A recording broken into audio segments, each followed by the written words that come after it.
सुर में गाना सीखिए पाधानीसा ऐप के साथ। AI powered personal music teacher from Saregama.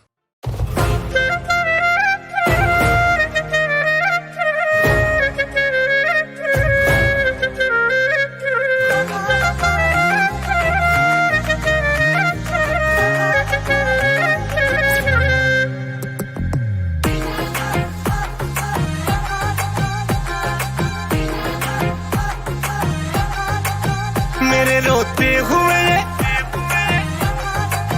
मेरे रोते हुए मेरे रोते हुए जख्म कवाली सी लगती है। मेरे रोते हुए जख्म कवाली सी लगती है। हम अगर दे दुआ भी तो उन्हें गाली सी लगती है। हम अगर दे दुआ भी तो उन्हें गाली सी लगती है।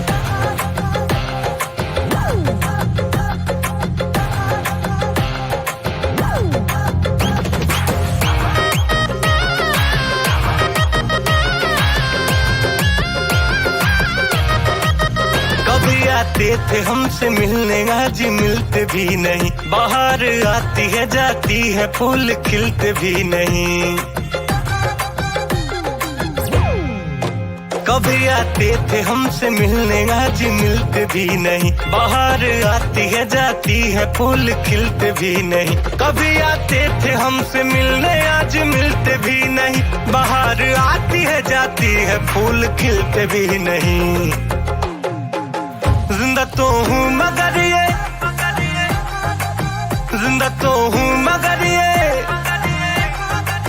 जिंदा तो हूँ मगर ये जहाँ भी है खाली सी लगती है। जिंदा तो हूँ मगर ये जहाँ भी है खाली सी लगती है। हम अगर दे दुआ भी तो उन्हें गाली सी लगती है। हम अगर दे दुआ भी तो उन्हें गाली सी लगती है।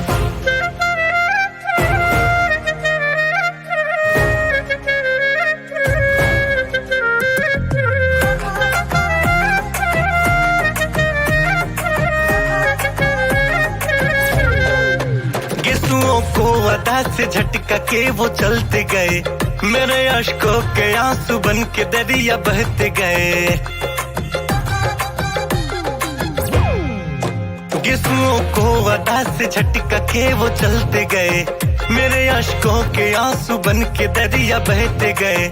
गिस्मों को अदा से झटका के वो चलते गए। मेरे अश्कों के आंसू बन के दरिया बहते गए। तेरे जाने के बाद, तेरे जाने के बाद, तेरे जाने के बाद दुनिया ये खाली सी लगती है। तेरे जाने के बाद दुनिया ये खाली सी लगती है। हम अगर दे दुआ भी तो उन्हें गाली सी लगती है। हम अगर दे दुआ भी तो उन्हें गाली सी लगती है।